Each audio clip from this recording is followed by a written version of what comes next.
Hi, everybody. Welcome to Fuel Radio. My guest today is Tyler Christensen. I'll just read your introduction here a little bit, just run through it really quick. Tyler Christensen is an author, speaker, teacher, entrepreneur, and family man. Last year, Tyler lost 103 pounds.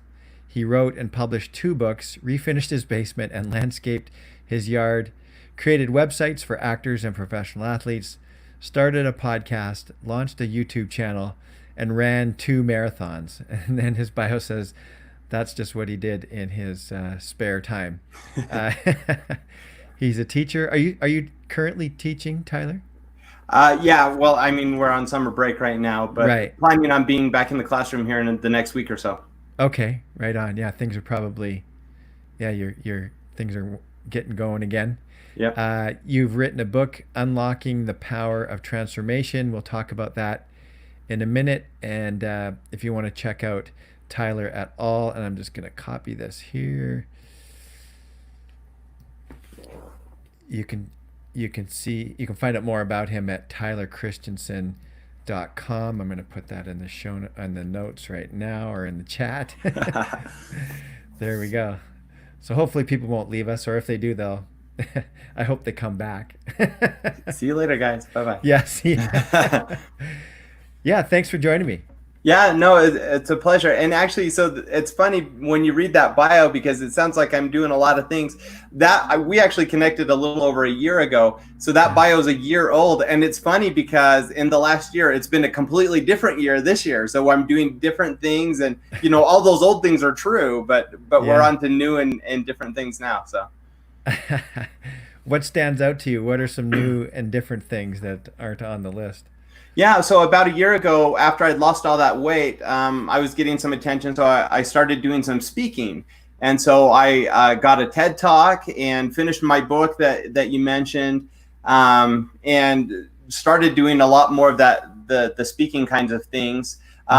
In addition to the marathon, I ran a double marathon, so I did a 52.4-mile marathon, ran all night long. It was two marathons back to back. And so I did that. And then it's funny because usually after a big weight loss, you want to hear, well, did they keep the weight off? Yeah. And I'll have to admit, I actually put on 30 pounds this last year, but my body fat percentage went down 7%. So I'm way healthier in the last year, but I actually gained 40 pounds of muscle. Oh, excellent. That's good. I didn't think you were going that direction, but I thought maybe you were. So actually, someone said to me this morning, "Do you know what the 19 and COVID-19 stands for?" Maybe you heard that. The weight, yeah. The 19 pounds. Yeah. Yeah, and I've actually lost 19 pounds since COVID. So I put on a lot of muscle over the winter months, and then over the summer I took some of that weight back off. So I'm about back where I was this time last year at about 100 pounds lost. Were you lifting, or how did you put the muscle on? Yeah, mostly lifting here at home. Yeah. When I was losing the weight, it was mostly just a lot of running. And 90% of the weight loss is diet. And so that was how I lost the weight. But about 6 months ago, I started hitting the weights. I wanted to see if I could, because I'd taken my body fat percentage from 40% down to 22% in that year. So I'd made a huge gains, but I wanted to see if I could get that lower, and cardio just wasn't doing it for me anymore. So I'm still running. I run 30 to 40 miles a week, but I started hitting the weights a little harder and got that from 22% down. I'm right around 15% now. Fantastic. Yeah. I think if I'm correct, like 2021's kind of the where you want to be. Not the perfect number, but that's where it It's starts to healthy. be healthy. Yeah, Yeah. exactly. Yeah. Yep. Right on. Yeah, good for you. Do you enjoy weights? I kind of have a love-hate relationship No, with I them. don't like lifting weights at all. I like setting goals though, and I like Yeah. checking boxes. And so when I have a lifting schedule and I can record it on a log, there's some satisfaction in that. But the actual process of lifting, I hate it. Back in the 2000s, there was a book, Body for Life. Oh no, it was probably in the. Yeah, I remember that one. And so I did a few rounds of it, and it was interesting because I'm probably like you. I actually kind of enjoy cardio. I would just do Hmm. cardio all the time. But this guy actually, the author suggests that you can lose weight through weightlifting and very little cardio. You might do 20 minutes a day at the Right. most. and changing your diet. Hmm. And yeah, it worked for me. Like, yeah, I got stronger. And the thing I like about weights, I don't know about you, but I find that it's great for kind of those emergencies or things that you don't expect. So, helping someone move. Right. I think before I lifted weights, uh, I would go help someone move or do something like that and be really sore the next day. Hmm. Whereas I found while I'm in the midst of lifting weights consistently, uh, I don't have that problem at all. I'm not sore the next day, and don't get as tired helping them do those kinds of things. Yeah. Yeah, and you can do more. I like being able to lift more because it actually helps with a lot of things, not just moving things around the house, but it's nice to be strong. So I do enjoy that. So that's great that you've kept the weight off. Was that always kind of in the back of your mind that you're not going to be one of the? I mean, you look great. Thanks. Was that always one of the things that's in the back of your mind that I'm going to lose this weight, but I'm not going to be one of those people? Yeah, when I lost the weight, so I've been obese my whole adult life. I was over 300 pounds a couple years ago, Hmm. and I'd watch shows like The Biggest Loser, and you hear the stories. None of them keep the weight off. They lose Yeah. it, and then they get even bigger after the show and stuff like that. So I was definitely afraid of that, and I Hmm. think that might even be some part of the reason that I didn't try to. Well, I've always tried to lose weight, but didn't really put forth a full effort before because I was afraid I'd just bounce back. So I thought, well, let's just do really small things to get healthier. And so I was living, even at 300 pounds, I had run a marathon at that size. I was Wow. eating relatively healthy. Now, there were a lot of things about food that I didn't understand. So in my weight loss journey, I did a ton of research, and so I understand my body better now and how it reacts to food and things like that. But I felt like I was living a healthy lifestyle before. Mm. But as I've lost the weight, that has been the thing. I didn't lose it really super fast, even though I lost 100 pounds in a year. It was consistent through the year. And then in the year that since then, where I've maintained and actually gotten even healthier, it's just been doing little tweaks here and there. And the decision is always, is this something you can do 20 years from now, 30 years from now? And if not, don't waste your time with it. I'm more Mm. interested in a healthy lifestyle than just losing a few pounds. Right on. I love that. I love that philosophy of a healthy lifestyle. It's great. And yeah, I because I just think otherwise, if it's just diet, then you go from diet to diet, Right. and that has pretty that doesn't have the greatest effects on your body either. No, What well, did you? Yeah, oh, go ahead. it's just crazy to look at what diets have been popular even in the last 10, 20 years. And we find Yeah. out that we were doing things that were crazy. But even you go back 50, 60 years and, the really popular diet was smoking, and if you smoke a cigarette, you'll lose weight. And we've gone through fads and trends like that now are ridiculous. But at the time, that's what everyone was doing. That's what modern medicine said to do. Yeah, So it's dangerous to get caught up in fad diets. yeah. I like that you said you did the research. So what did you find, and what worked for you, or what is working for you? It's obviously still Yeah. working for you, You nutrition know, wise. Yeah. So a few simple things that, and I didn't see this just in the research, but as I started implementing, I realized that a lot of the healthy things that I just never ate before because they're disgusting, water has no flavor, salad is gross, things like that. I didn't realize that once I got rid of a lot of processed foods and sugar from my diet, that your taste actually changed. So salads aren't gross anymore. I actually really enjoy salads. I love drinking water. I'll drink like 2 gallons a day. Mm. And so it's some of those things, by getting rid of sugar, by getting rid of processed foods. And I did a lot of experimenting with other things, especially when it comes to gut health and inflammation. So I Mm. tried going off dairy for a while. I tried going off fruit for a while. I tried going, giving up breads and pastas.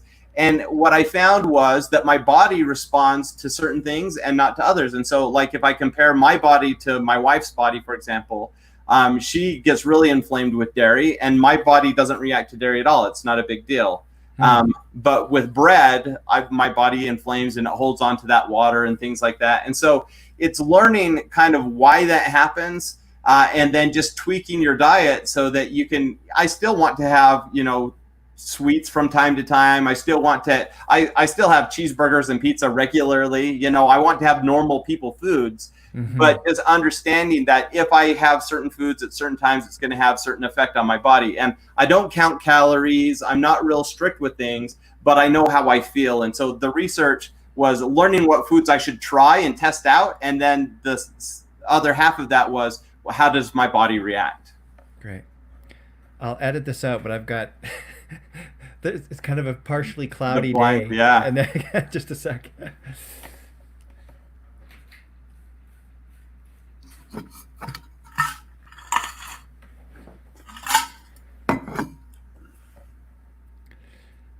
You notice the lights coming and going on the top of my forehead? Yeah, that happened to me. I used to do interviews in the other room, and as the sun would come by, especially this summer, I've been doing some days like 8-10 interviews in a day. And so just back to back to back to back. And it's crazy how the lights change in the room. Yeah. There we go. Okay. Nobody's watching right now, so we're okay anyway. Perfect. They won't even know what happened. Yeah, so I am really interested in this. I just want to ask you another question about nutrition, because I recently made a change, and I'm experimenting. I went to the doctor, and my cholesterol was high, so I thought I was being pretty healthy, probably 15 pounds overweight above what I would like to be at, and yeah, my cholesterol was high, so they immediately wanted to put me on medication. And I was like, no, I'd already been researching kind of whole plant food way of eating, and I just thought, no, in the back, I actually said, just give me I'll take them, but I want a few months here to see what I can do. So I'm in almost at the end of month 1 of eating pretty much raw vegan so far. Wow, cool. How's it going? It's going good. Yeah, I was just thinking today. I immediately noticed and this often happens when I let my weight go a little bit. I notice it in my breathing. And my breathing within the first week just really got easier. And I've lost those 15 pounds almost. I'm 2 away. Right. I think I've lost 13 or just and quite steadily. So over the course of a month, I think that's pretty good.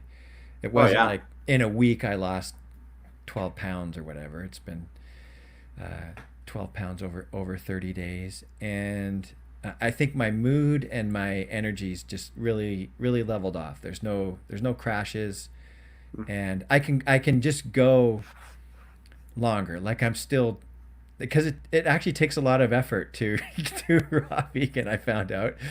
Yeah. You got to think about it all the time. A lot of chopping, and I mean, COVID has helped since I'm working from home. I have the time to do it. So, right. Yeah, it's going good.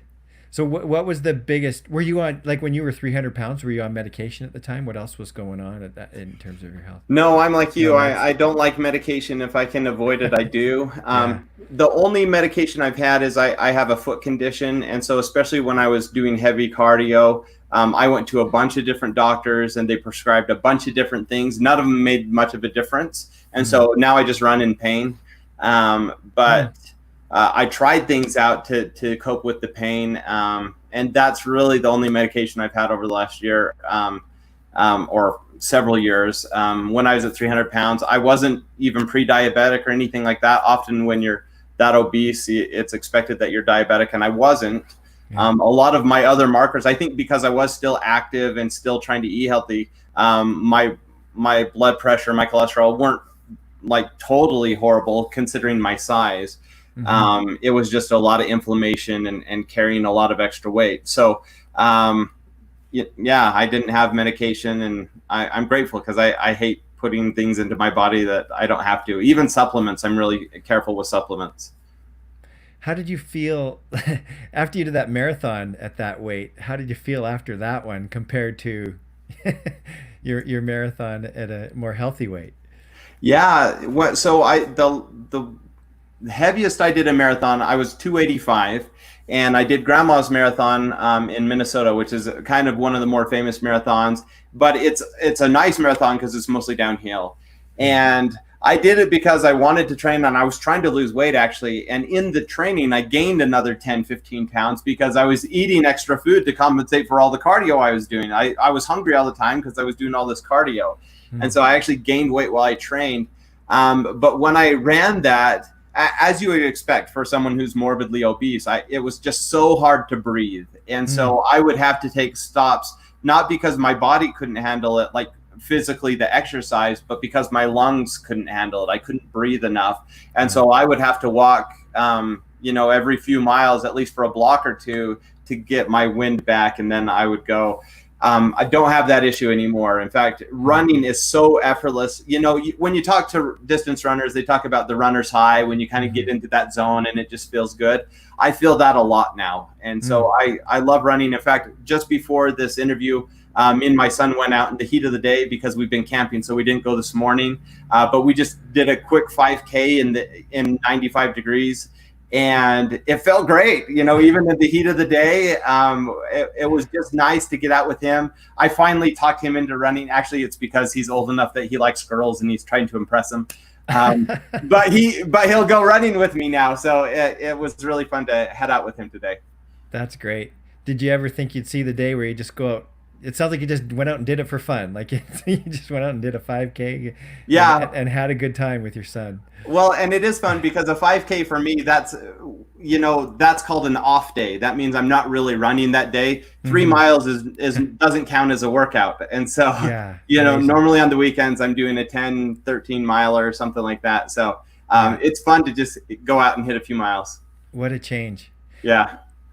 Ever since we spoke last time, I often talk about you, and I know that one of the, there's been a lot of studies done on the effectiveness of having a partner or having somebody go on a weight loss journey with you, and it's just shown, like if you have a coach or a friend or a family member that joins you, how much more effective that is. And I just, if you wouldn't mind just saying a little bit more about that, because I know that your wife was quite influential. Yeah, I mean, so she's the reason. She sat me down when I was over 300 pounds and had like an intervention, and so we talked about it. She talked about how nervous she was because of my health and me leaving her as a single mom because I would die prematurely, and she had reason for concern. I mean, I was definitely headed that direction, but she's always been very healthy.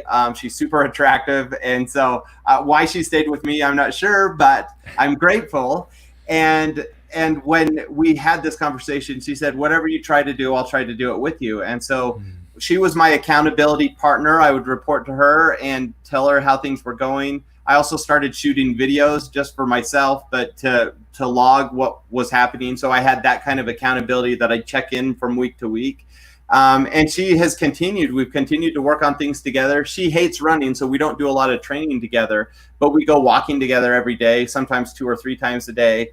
And we're working on our health as a family, finding healthy things to eat that our kids enjoy, stuff like that. And so I really don't know if I could have done this on my own. It has been a team effort, and I'm so grateful for the accountability partner, but also for someone who believes in me. That's great. I know with my wife, I don't think she was very happy on 2 levels in my recent switch here. One, not taking the doctor's advice and not taking the medication. Right. And then, and that's out of care and concern. And 2, she loves like red meat. She loves steak and all that kind of stuff. But she's been great. She's been supportive, and she hasn't eaten very much meat at all. I think maybe only 2 or 3 times in the last month. So she's really cut back herself, and she's managed to lose a couple pounds as well. So that's cool. Not that weight loss is our total goal, but it's just a nice byproduct. Yeah. Right on. So your book, The Power of Transformation, I know it hasn't been released, and maybe for various reasons that you don't want to talk about, but did that book come out of, it sounds like it's ready to go. Yeah, it is. Did that book come out of your lessons? It probably came out of some research, but did that also come out of your lessons in losing the weight that you lost? Yeah, that this book, I've written a few other books, but this book has been the funnest and most rewarding book because it's part memoir. It has stories about things that I've done in my life and things that I've tried where we've transformed things. So one of those stories is my weight loss journey. Another story is we talk about transforming houses. We flipped a few houses and made hundreds of thousands of dollars remodeling and doing things like that. And so I talk about that. And I talk about a few other things, experiences I've had with transformation. And that's just the first part of the book. The second part of the book is unlocking the secret for that. And so I have a 5-step process of how each of these transformations have followed the same model. The reason we put it on hold is I did a big project this summer that we can talk about later. And I wanted to include, I used that as a case study. So I used the same 5 steps to do this new project and have had phenomenal success with it. And so I wanted to include that as kind of like an epilogue on here's me doing it one more time, going through the steps after the book was already written. So that's not why it was put on hold. The book was put on hold because I had a TED Talk. And so I pivoted getting ready for the TED Talk and delayed the release of the book. But now I've been doing some editing and post-production just so I can include this kind of epilogue. Is your TED Talk out? Has that been released? No, but that's a fun part of my story. My TED Talk was scheduled for San Francisco, March 13th. Okay. And you're probably not familiar with the day-to-day of COVID, but that was the day that things shut down almost across the country. So I was at the heading to the airport to fly to San Francisco when I got the call we're canceling. And so I didn't give the TED Talk and probably won't. It wasn't one that was rescheduled. And so that the TED Talk did talk about my health journey, and it was really fun to prepare for it. And I actually, that day, since it was canceled, I just called up a local school and said, hey, do you want to hear a TED Talk? I'm in the area. and I ended up going to 2 different schools. I had someone come in and record it. So I threw that up on YouTube. So if you want to see my TED Talk, you just have to search for my almost TED Talk and my name, and you can watch it. So it's up there. Okay, my almost TED Talk. Great. I'll put it in the show notes if I can find it. Cool. Or maybe you can send me the link. Yeah. Yeah, right on. So just going back to transformation, I'm really interested in that. I think there's a lot of people are resistant to change, and so I guess they're resistant to transformation. Right. And you probably find that too. What do you find is one of the biggest reasons why people are resistant to change in the first place? Tradition and culture. We do what's comfortable, and so unless you have some motivating factor to make you change, like my wife intervening with me, it's not likely that we'll just randomly make a change on our own. That we're just not wired to do that as human beings. Now, a lot of people are very goal oriented, and so they're looking to gradually change over time. But making just a radical transformation in your life, usually there's a reason for that. So if you're looking at weight loss, or if you're looking at writing your first book, or if you're looking at changing careers, it's not usually something that you just decide, spur of the moment, seat of your pants, oh, I'm just going to radically change this part of my life. Usually there's a reason for it. So maybe this would be a good way to talk about your newest project. You said you applied these principles to the virtual school assembly, which is a really cool idea. And interestingly enough, just in my last podcast episode with Desiree Dupuis, she runs an organization called Reuben Shoes, which is a nonprofit for education. And they have this annual Reuben's Ruckus. It's an annual event. It's kind of like Tough Mudder for kids. Oh, cool. And because of COVID, they couldn't do it, so they went online with it. So they're having a virtual Reuben's Ruckus, and I mean, lots of people have had to pivot. And so just tell us a little bit about virtual school assembly and what it is, and then maybe we could discuss it in how you applied some of your transformational principles Sure. to Yeah. that.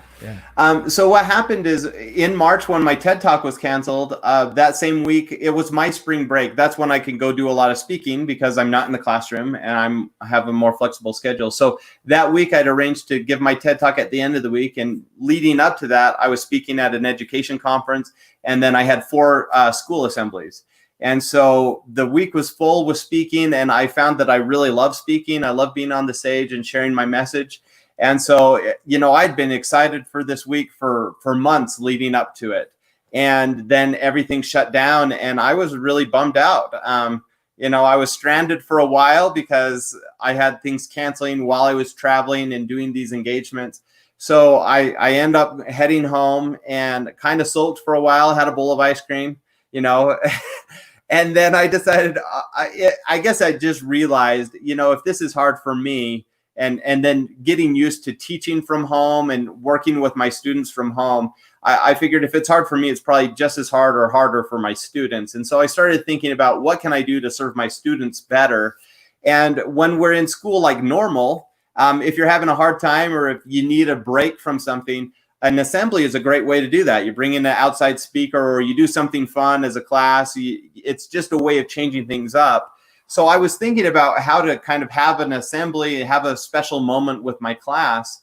And then I watched a guy on YouTube, his name's David Rendall, and he did something called Bed Talks, where he's a professional speaker and everything was canceled for him. And he said, well, if I can't share my message on a big stage, I'll just share it from my bed. So when he woke up each morning in his pajamas, he would just record a quick message.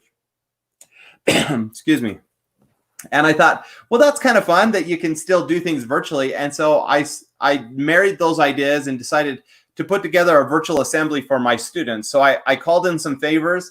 I talked to one of my friends in Hollywood. I called a professional basketball player in the NBA that I know. And I asked him if they'd just do these quick assemblies for my students where it would be kind of a short message. And then we do an interview, like a Q&A kind of thing. So I tried it out. We did a handful of them. I reached out to some other speakers and we ended up doing one every single day till school got out. So I released 50 episodes and it became just this thing that revitalized me because, I would wake up at 4 o'clock to help my students and do everything for class. And then from like 9 o'clock till lunchtime, I'd help my children at home because they needed extra help with school. And then the afternoons, I'd already done all my work for the day. And so that's when I could be more creative. And so I started doing outreach using social media, LinkedIn, and connecting with people. And pretty soon it blew. And so this summer, it's kind of blown up and I've done 150 episodes and put them into queue. So next year we have 2 or 3 episodes every week already set. So for the next whole school year, there'll be 2 or 3 episodes. And it's just cool people. I've had Academy Award nominees in Hollywood come on. I've had about a dozen Olympians, including several gold medal winners, professional athletes in almost every sport. And so we're getting the kids, the people that kids want to hear from, and they're just sharing these short messages. And then we're doing an interview with them. And it's stuff relevant to COVID. How can I take care of my physical health when I'm stuck at home? How can I deal with the anxiety and depression I'm going through? How can I develop a new skill or try a new thing? And so we're addressing these topics with some of the coolest people in the world, honestly. And so it's just been a fun thing that, has kept me totally busy this summer. So everything was put on hold, including the book and other things. But that's what's been keeping me busy. Right on.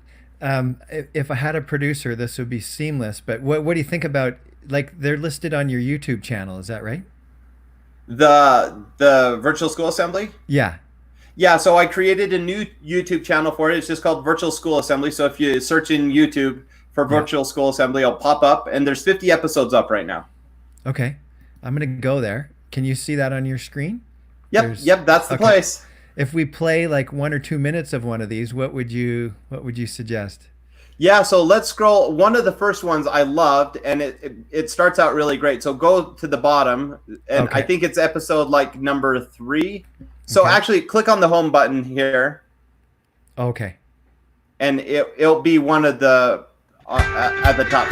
Not that one, you can pause the intro. So just scroll down, and at the far right of that first row. This one, developing a mindset? No, Nope. This one. So the top row, above outside your comfort zone, the one above that with the leadership, the magic of leadership. Okay. I love that one. So it's a magician that comes on and he talks about how to be a leader by using magic. And I love it. It starts out pretty solid too. So you can play part of that. Let's do the opening of this one. Today, we're so pleased to welcome to our virtual stage Curtis Zimmerman. He's a sought-after speaker and the best-selling author of Life at Performance Level. Now, Curtis has presented his life-changing message to over 1 million people all over the world, which is crazy considering he started his career as an award-winning mime, so he wasn't speaking at all. He's been performing, entertaining, and inspiring audiences for over 25 years. You can see I've lost a few pounds since then. Today to welcome him to our stage. Thanks for being here, Curtis. Absolutely excited to be here. Hello, everyone. I hope you are ready to have a great day and rock and roll. I have some things I want to share with you. Let's start. First, go find a coin. Get a coin somewhere. Quarter, dime, nickel, doesn't matter, but go get it right. Whoops. Now. Oh, that's probably me. We had some hiccups. Go get it right now. Okay. Once you have a coin, I want to just tell you that what I'm going to do today is I'm going to teach you a magic trick. Now, this is called a coin roll. That's where the coin just rolls across your fingers. Isn't that cool? I always say, if it's good enough to do it with one, if you practice enough, you can get mastery. This is a great time to get mastery of things, practice things for hours and hours, because if you do one, with enough practice, you can actually do two. All right, let's get straight to the magic trick. All I want you to do is keep your eye on the coin. There we go. See how it just disappeared and came right back? Let me just do it again, real slow motion this time. It disappears. Comes right back. I'll move back so you can just watch it. This time I can throw it up in the sky. And it comes right back. So let me teach you how to do that. Very simple. You take Great. I'll stop it there. Yeah. So the cool thing about this episode is he shows a few tricks, and then he talks about how important it is to, when you learn new things, to share it with the world and to share it with your friends and things like that. And his message was really cool. Plus, then he links to his channel where he shows you how to do tons of magic tricks. So during quarantine, it gave kids something to do. They could learn these magic tricks. I love the episode because it gives kids something to do.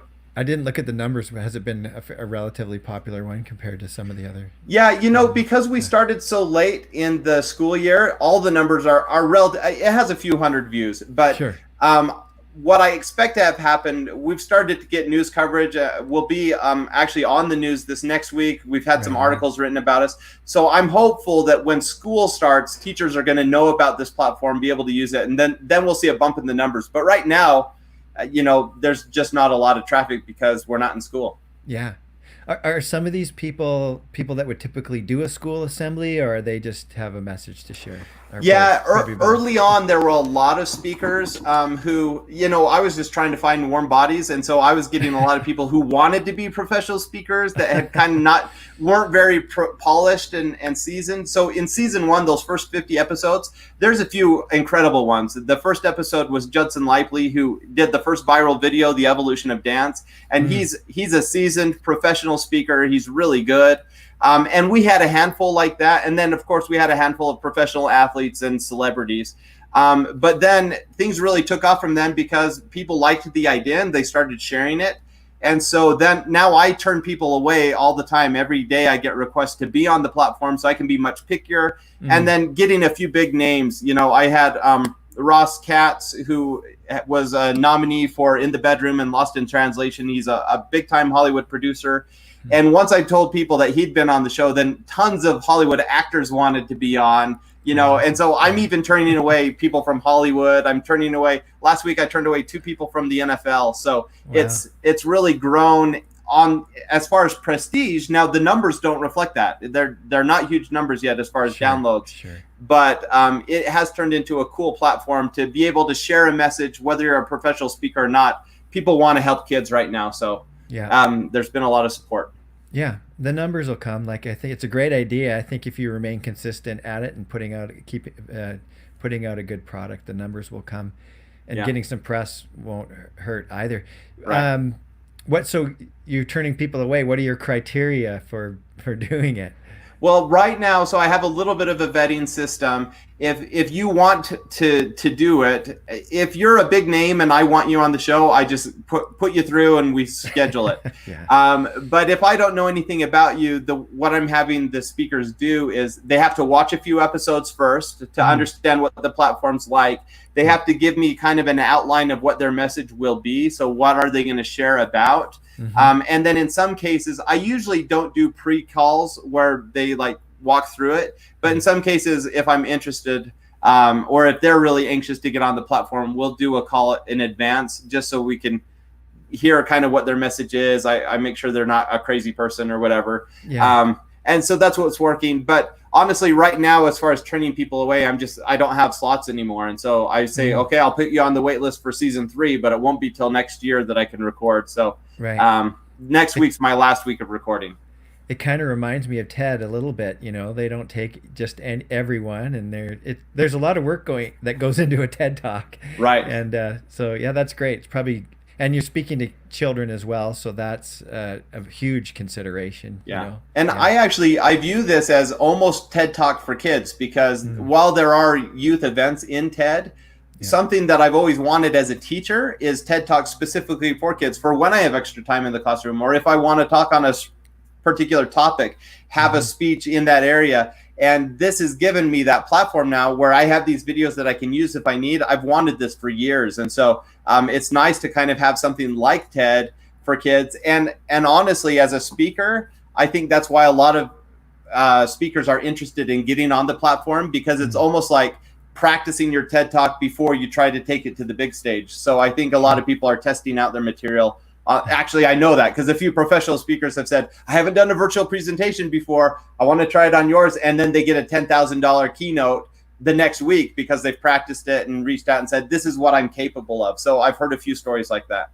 Yeah, it's a super interesting concept. No, what's going through my mind is just thinking about when I was younger and some of the speakers that I heard. I mean, I grew up in a religious setting, so there were some speakers that were super impactful on my life at that time.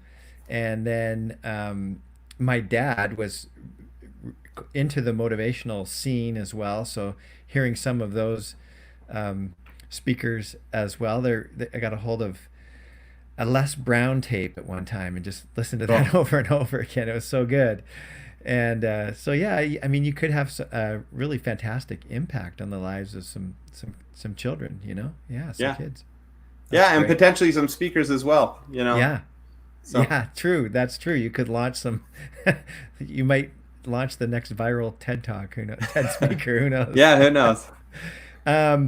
So one of the things we talked about earlier was applying the principles of transformation to this process. So let's play with that a little bit. How did you? Yeah. So the first step. So I use the acronym POWER. So it's unlocking the power of transformation. And so we've got POWER, and the P is picking the right transformation. And seeing where there's a need, seeing where there's something that you can actually do, make a change in the world, whether it's your own world, your own life, or make a difference for other.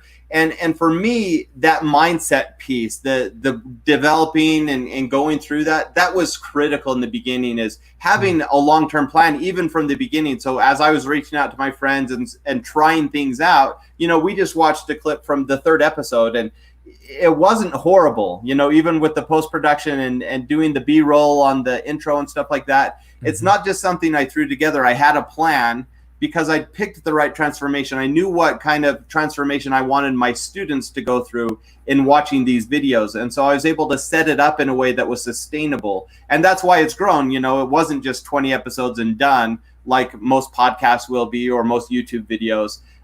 It has some legs behind it because I picked the right thing. And so I think that's important. The second step in the POWER acronym, O, is organization and organizing a plan. And that goes hand in hand with picking the right thing and then outlining what are you going to do. And I was very strategic. When people see the guest list that I have, they're very impressed, but they don't realize that, I went from a year ago, I had 300 connections in LinkedIn, and now I have 10,000 connections in LinkedIn. Wow. And most of that's my outreach. I was approaching people and connecting. And of the 150 guests I've had on the show, I've invited thousands. And I've had even hundreds that signed up and we got through and either decided not to run their episode or whatever, but it's been a lot of work. And so from the very beginning, I had a very thought out sequence of how I'm going to approach people. I have scripts that I used in the approach, almost like a sales funnel where I would go through that, and having that organization was really critical. And when you think about any kind of transformation, if you don't have a long-term plan, even if you see short-term gains, we see this with health all the time. You might lose 5 pounds this week and gain 10 next week. Yeah. And so it's about having that long-term plan that's so critical. Yeah. Great. Yeah. So you want to share it? You want me to go through the whole thing? So sure, keep going. Yeah. No, so this is great. W is work. And hard work is the key to any transformation. It's about being consistent and being willing to put in the work. And so that's the success of Virtual School Assembly. When, again, if you see the outcome, it's incredible, but it's, I'm on summer vacation right now and have been for, I guess, since COVID, so 4 months almost. Yeah. And I'm still waking up at 4 o'clock, 4:30 every morning, to get the job done so I can give quality time to my children during the day and things like that. So it's been a lot of hard work. And I think that's critical. Then we get to E is education. And if you want something to work, this is and these aren't sequential. These are just things that you need to do for transformation. Sure. Education happens in the beginning. So you have to research, find out what other people are doing. And I've watched thousands of YouTube videos. I've listened to thousands of podcast episodes to see what works and what doesn't. What are kids asking for? And so I'm doing surveys with my own class, but with other students as well. I'm doing a professional development summit here in a couple of weeks because a lot of people that started watching Virtual School Assembly are teachers and superintendents who don't have professional development happening. So they asked for that. So we did some special sessions just for them. So the education piece is critical, learning what's happening in the market or what you're trying to transform, and then making changes along the way and evolving with that. And then we get to R, and that's relationships. And you can't do transformations on your own, almost never. It's really, really hard to do transformation. We talked earlier about the importance of accountability partners. And I've actually gained a lot of friends through this process. I've had some people who have come on my show that we continue to talk from week to week. And I've met a lot of celebrities who have their own podcasts, and I'm connecting them with each other, and they're involving me. So now I'm part of mastermind groups and things like that because I'm associating with people who are elevating my level. And so, you are a sum of the 5 people you spend the most time with or whatever, however that goes. I'm certainly seeing that with this transformation, with this Virtual School Assembly, that as I associate with awesome people, they're connecting me with other awesome people, and it's growing. And I think a lot of the success of the platform is creating awesome relationships with incredible people. That's great. And that gets us through. That's the whole thing. There you go. That was good. It just seems like such a timely idea with all that's going on in the world, and who knows how long it's going to last. I mean, we up here in Canada, we kind of look down across the border at the Americans, and they're like, oh my goodness, I happen to live in an area where it didn't get political, and people kind of followed what the local medical officer was saying, and we managed to turn things around, although there's a bit of an uptick now here too, and I'm pretty sure it's because people are just getting out in the parks and not social distancing and all that kind of stuff. But it is incredible because I mean, you're so close to Seattle, and such a difference between Vancouver and Seattle. So yeah, you guys are doing some things right up there. Yeah, I think there was one week where we had 30 cases, and just across the border there was 350 cases or something like that. Right. So whatever. Yeah. But my point was really timely idea, and regardless, I think I think COVID and what schools are going through and what educators are going through is really interesting right now. And but regardless of that, or maybe COVID and what we're going through will help is going to add some oomph behind what you're doing, some energy behind what you're doing. Well, But really regardless of that, it's still a great idea, right? Yeah. Yeah.